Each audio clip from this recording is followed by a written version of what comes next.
Madame, messieurs, bonsoir. Partout, vous êtes en train de nous écouter. Nous, c'est la radio communautaire Maïndélé au Bougna. C'est parti à cette grande édition vespérale.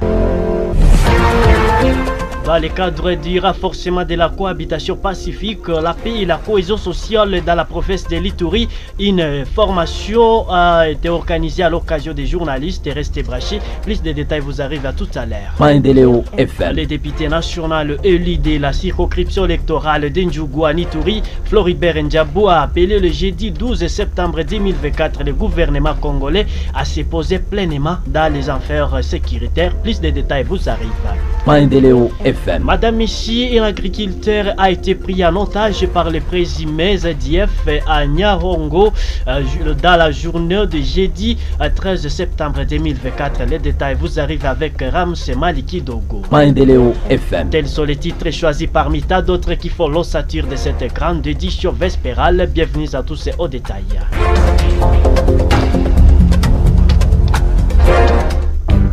Ce journal vous est présenté par Denis Maki. L'ingénieur Desso Joël Kassé assure la prise de son et la mise en onde. Je l'ai tantôt dit, le député national élu de la circonscription électorale d'Ndjougou à Ituri, Floribert Ndjabou, a appelé le jeudi 12 septembre 2024 le gouvernement congolais à s'impliquer pleinement dans l'affaire sécuritaire qui secoue actuellement le territoire d'Ndjougou afin que la paix soit effective. Lors d'une interview téléphonique nous accordée, cet élu national a dès l'occasion invité également les groupes armés actifs dans cette partie de l'Ituri à respecter l'accord signé avec le gouvernement et pour l'intérêt de tous. Il a été joué au téléphone par la rédaction centrale de votre radio. Voici mon message qui est assez clair, comme je dis toujours. Pour avoir la paix ou la sécurité en Ituri, le gouvernement national doit pleinement s'impliquer. Ça veut dire que l'exécutif doit prendre son temps pour trouver des solutions aux problèmes qui continuent à engrainer l'Ituri. Il y a beaucoup de programmes qu'on a conçus par rapport à ça, mais à chaque fois que le programme a commencé, à un moment donné, ça s'arrête et puis rien ne marche. Donc, actuellement, nous avons, par exemple, le programme de PDDRCS qui demande aux volontaires de venir se désarmer. Tout cela, c'est un programme. Mais il y a aussi d'autres programmes qui sont à court. Je crois que le gouvernement doit faire ce que ces programmes réussissent une fois pour toutes, parce que nous avons des populations, des déplacés qui veulent gagner les milliers d'origine. Nous avons des personnes qui voudraient aller peut-être au champ. Donc, ils ont besoin de ces programmes. Et ça, c'est le gouvernement qui a le premier responsable. Voilà la raison pour laquelle je lance un message à tous les groupes armés, bien sûr. Ils ont quand même signé un accord avec le gouvernement. Et si on peut respecter cet accord-là, ça aurait été une bonne chose. Que les groupes armés respectent aussi leur engagement. De la même manière aussi, le gouvernement congolais doit respecter son engagement vis-à-vis de ces groupes armés pour que la population, que nous sommes, nous puissions attirer les profits pour l'intérêt de tous. Par ailleurs, l'élu du territoire de Ndjougou dit avoir apprécié la manière dont les groupes armés d'Irumu ont pris à bras l'accord de cessation des hostilités. Et pour lui, l'exemple d'Irumu doit servir à ceux d'Ndjougou pour l'avancement du dit territoire. Il revient à ces termes. J'ai beaucoup apprécié la manière dont les groupes armés d'Irumu ont pris bras le corps le programme et se sont impliqués et à Irumu, franchement, les choses semblent marcher. C'est ce même exemple que les groupes armés d'Ndjougou devraient copier pour aussi, n'est-ce pas, donner aux gens d'Ndjougou ou ailleurs aussi la vie de vivre en paix. En Irumu, c'est vraiment calme. Alors, l'exemple d'Irumu doit servir à ceux d'Ndjougou. Je pense qu'ils nous suivent aussi. Tous les groupes armés de Ndjougou peuvent aussi copier le même exemple d'Irumu pour avancer. Je crois que c'est un message que moi je leur lance. Ils m'écoutent. Je pense que je leur demande d'emboîter le pas à leurs confrères d'Irumu qui s'y prennent très bien. Moi, je crois que c'est très bel exemple. Est-ce que le gouvernement peut changer de stratégie ou carrément frapper, obliger des grés ou des forces, les forces négatif à déposer les armes? Je l'ai dit dès le début de mon interview, je disais quoi que le gouvernement congolais est le premier responsable. Et si il y a une approche qui ne marche pas, ils doivent étudier encore d'autres modalités. Parce que les gens ont vraiment besoin que la guerre cesse en Ndjougou. Ndjougou est devenu comme l'épisode de violence. Si une approche ne marche pas, vous raisonnez au-delà de cela. Là où il y a des hommes, il faut réfléchir au-delà. Il ne faut pas se limiter à une seule approche, il faut réfléchir. C'est ça le rôle du gouvernement national. Il ne doit pas seulement s'arrêter à un programme, ça ne marche pas, il s'arrête. Non. Des personnes habilitées sont là. Les ministres sont là, ils doivent réfléchir en profondeur, pas d'une manière superficielle. Je crois qu'à ce moment-là, on peut avoir une réponse appropriée. un territoire à un autre d'Ndjougou, randonnois Irumu. Le comité local de sécurité du territoire d'Irumu réunit ce vendredi 13 septembre à Komanda pour évaluer la situation sécuritaire qui a prévalu depuis le jeudi à ce vendredi au village Pinzili dans le groupement Banda Vilema à chefferie de Wallace Vokutu. Condamne les actes inciviques des éléments Tuniatuna à s'attaquer aux forces de défense et de sécurité le mercredi dernier, cherchant à ravir les armes en violation des protocoles d'accord d'Aru. Ziro Simba Bungaja est ici au micro de votre radio. Le comité local de sécurité présidé par l'administrateur du territoire d'Irumu, ce vendredi 13 septembre 2024 à Komanda, condamne avec fermeté l'acte posé par les éléments Tuniatuna en s'attaquant aux forces de défense et de sécurité à Pindiri, groupement Banda Vilemba, chefferie de Wallace Vokutu, en violation flagrante des prescrits des protocoles d'accord d'Aru, réitéré devant le vice-premier ministre et ministre de la Défense nationale et des anciens combattants lors de sa dernière visite officielle à Bunia fin mois d'avril de l'année en cours. À cet effet, les mesures ci-après ont été prises. La première, interdiction formelle aux éléments Tuniatuna de circuler avec armes dans la chefferie de Wallace Vokutu et ses environs. À cette occasion, je réitère la décision de son Excellence, Monsieur le gouverneur militaire de la province de l'Ituri, interdisant aux groupes armés signataires du dit protocole d'accord de circuler avec les armes à feu et armes blanches, y compris les indices militaires. Deuxième mesure, suppression de toutes les barrières illégales érigées par les groupes armés sur toute l'étendue de la chefferie de Wallace Vokutu et environ, afin de permettre la libre circulation de la paisible population et ses biens. Dans le cadre du renforcement de la cohabitation pacifique, la paix et la cohésion sociale dans la province de l'Ituri, une formation organisée à l'occasion des journalistes et les clubs d'écoute de la radio, voilà des maisons qu'a construit l'équipe des collectifs des radios communautaires et de proximité de l'Ituri, Korakopi, en sigle à Nyakoundé, chef-lieu de la chefferie des Andissoma, situé à environ 45 km au sud-est de la ville de Bunia. S'exprime à CG Messier Freddy et Lorima Ndibo, les coordonnateurs des collectifs et des proximités de l'Ituri, qui s'est dit satisfait des rétablissements de la situation sécuritaire à Nyakundi. Il est ici au micro de la RCM Bunia. Nous sommes venus pour deux missions. Il y a la formation des journalistes et la formation de clubs d'écoute. Et en plus de ça aussi, il y a la formation que nous avons donnée aux gestionnaires des radios. Oui, vous savez que nous sommes dans une zone où règne l'insécurité. Et la radio, nous savons que c'est un outil qui doit sensibiliser les gens. Et notre objectif principal est que les opérateurs de la radio puissent passer des messages de paix, de réconciliation et de pacification. Donc qu'ils soient à mesure de savoir quel message donner à la population. Les gestionnaires de radio ont été formés pendant 2 jours. De même, le club d'écoute sera formé aussi en 2 jours. Mais sauf que les journalistes seront formés pendant 4 jours. Oui, nous avons beaucoup aimé ce que nous avons trouvé à Nyakoundé. Il y a déjà beaucoup de choses qui se font déjà sur le plan sécuritaire. En tout cas, nous voyons que beaucoup de choses se font. Il y a la pacification, il y a la cohésion sociale. Les vivre ensemble, nous sommes témoins, nous sommes en train de le voir. Et notre souci est que cela puisse aller de l'avant et que chacun se sente chez lui quand il est à Nyakoundé.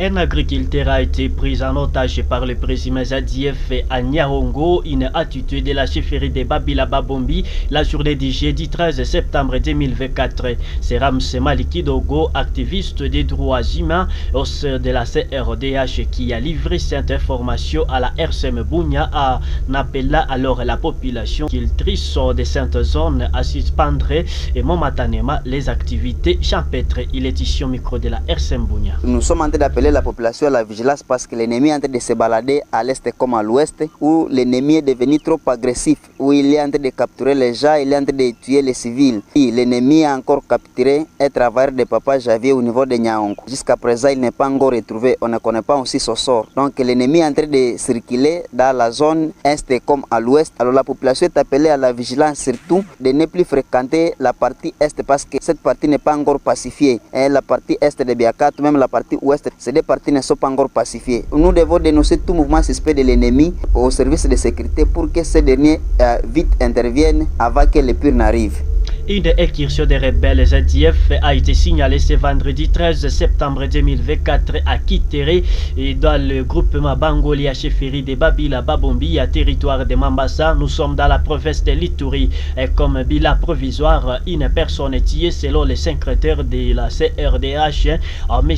Ramsey Malikidogo. Plusieurs billets seraient apportés par ces belligérants ADF face à cette situation. Il appelle la population à la dénonciation de tout cas suspect afin de restaurer la paix dans la zone. On l'écoute. C'est dans la nuit d'hier jeudi à aujourd'hui, vendredi, que l'ennemi ADF a attaqué le village de Kitéré où il a incendié toutes les cases de la place. Il a tué une femme et abandonné le bébé sur le corps de sa maman. Et le corps est déjà au niveau de Makumo dans la morgue du centre de santé Katanga. Et le bébé est en train de suivre soin entre les mains des personnels soignants. Et l'ennemi, c'est devenu trop agressif. Nous appelons vraiment la population à la vigilance, surtout les côtés non sécurisés, les côtés non occupés par les militaires, parce que vaut mieux mourir de faim que de mourir par machette. L'ennemi actuellement est devenu agressif avec la frappe lui infligée par la force conjointe FARDC UPDF au côté est. L'ennemi veut maintenant ériger son cas au côté ouest. Alors la population doit être très vigilante et surtout de donner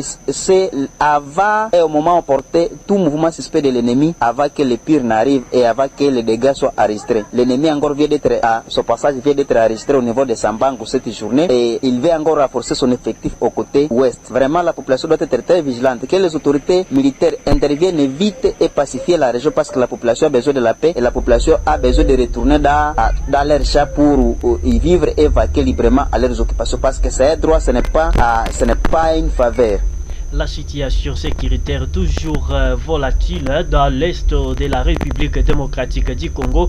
Ces derniers temps, suite à la violation des cessez-le-feu par les M23 sur les lignes de front et les vagabondages des bandits porteurs d'armes et à ville de Goma et dans le territoire de Nyiragongo, se faisant passer pour les Wazalendo. La soirée du 11 septembre dernier, et Kalerou Samuel s'est entretenu avec l'aide leader de Wazalendo. On l'écoute.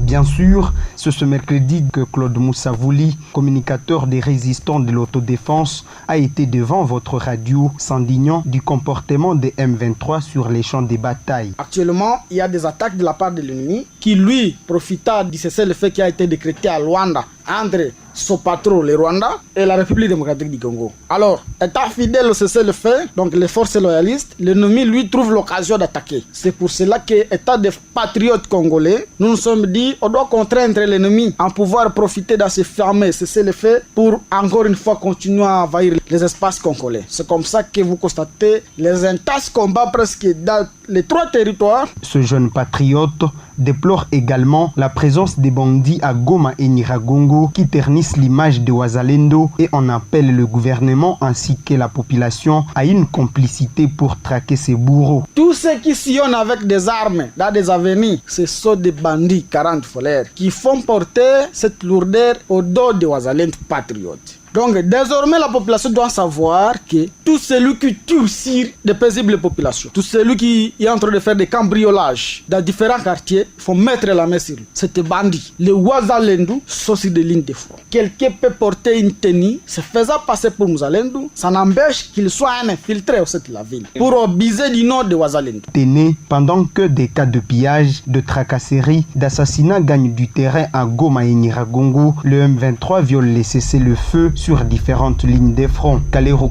Samuel, Goma. Votre Vive Tassio à Béni, la matinée de ce vendredi 13 septembre 2024, à la base un homme âgé d'une vingtaine d'années, conducteur de mototaxi, qui a été tué la nuit de ce jeudi à ce vendredi par les personnes non autrement identifiées. Suite à cela, les conducteurs de mototaxi de la ville de Béni ont improvisé une manifestation pour protester cet acte ignoble. Selon les premières enquêteurs, le fait s'est déroulé derrière l'église catholique de Béni-Cité et entre 19h et 20h. Le corps sans vie de la victime Dino de Costa a été retrouvé dans la matinée. Cette situation a affecté négativement sur les activités quotidiennes dans une partie de la ville. Les écoles, commerces, voire même certaines structures sanitaires n'ont pas ouvert normalement. Ce vendredi, certaines écoles ont décidé alors de retourner les enfants à la maison, vu l'attention au centre-ville. La police a été vue presque partout où les manifestants étaient visibles, avec comme objectif maîtriser les manifestants assez colères. Et parmi les dégâts commis par les manifestants, on enregistre les bureaux de la DCM poste principal de Béni qui a été calciné. Aussi, un policier a été blessé au niveau de la tête. Il poursuit les soins médicaux dans une structure sanitaire de la ville cosmopolite de Béni. Madame ici, en démission de M. Raoul Saïdi à la tête du département essentiel de Kibale Gold Mine, certains leaders communautaires du territoire de Ouacha ne sont pas du contact. M. Bachulo, Mélijan et des acteurs de la société civile et des leaders et d'opinion à territoire précité dans la province du Haut-Ouélé et souhaitent que les démissionnaires réunissent d'abord les leaders du territoire de Ouacha pour expliquer à peine fait la gérance d'argent du département social. Bachulo Mélijan est dans ses propos recueillis par votre radio.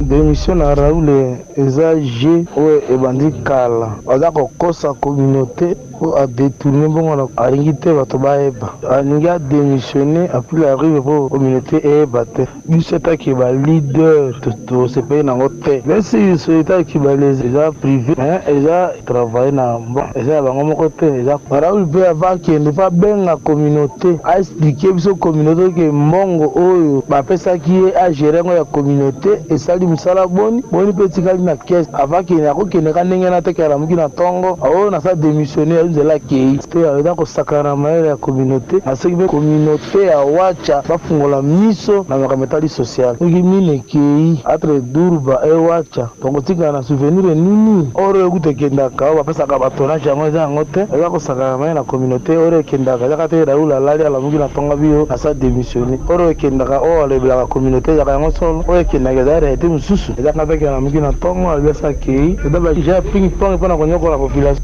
Terminons cette première partie avec cette formation AVC cas d'expérience à République démocratique du Congo et la mission la plus ancienne et la plus chère de l'ONU demeure au cœur des différentes critiques. Avec son budget très colossal, la MONUSCO s'est peu à peu discréditée auprès de la population congolaise ainsi que certaines autorités. C'est à l'instar de l'ancien ministre provincial de l'intérieur du Nord Kivu qui remet à cause de sa capacité de protéger les civils, d'autant plus que le nombre de victimes tuées s'accroît chaque matin depuis bientôt 25 ans. Fora Kitenge pour d'autres détails. L'honorable Charles Kaloaï estime que l'inefficacité des troupes de la MONUSCO repose sur la composition des troupes de cette force onusienne. Parfois, des troupes viennent des pays qui agressent la RDC. La MONUSCO est inefficace d'abord parce que c'est une armée qui est composée des États. Or, vous savez, les États ont des intérêts. Parfois, vous assistez à ce que nous pouvons appeler un conflit d'intérêts. Vous pouvez avoir des troupes au sein de la MONUSCO qui sont par exemple en bonne relation et leur pays en bonne relation avec le Rwanda. Alors, ces troupes-là seront complices parce que on va leur donner mission de fragiliser nos FARDC et de servir le Rwanda. Ça s'est fait, c'est arrivé plusieurs fois. Simplement parce que les troupes de l'ONU sont formées de troupes qu'on emprunte aux États. Notre personne ressource propose plutôt la création des troupes africaines qui combattront sous les drapeaux de l'ONU. Leurs pays respectifs n'auront pas de les influence sur les troupes sur terrain. Pour moi, l'idéal serait peut-être de faire appel à des jeunes gens et puis on forme une armée internationale sans couleur. Ils sont sous le drapeau de l'ONU, ils ne sont pas sous le drapeau de leurs États respectifs. Je crois que ça peut être l'une des solutions. À des problèmes africains, il faut des solutions africaines. Madame, ici, c'est la fin de cette grande édition vespérale, mais c'est là qui nous ont suivi à court des diffusions. Pas de panique, je vous rappelle encore les squelettes de ces radio-journaux.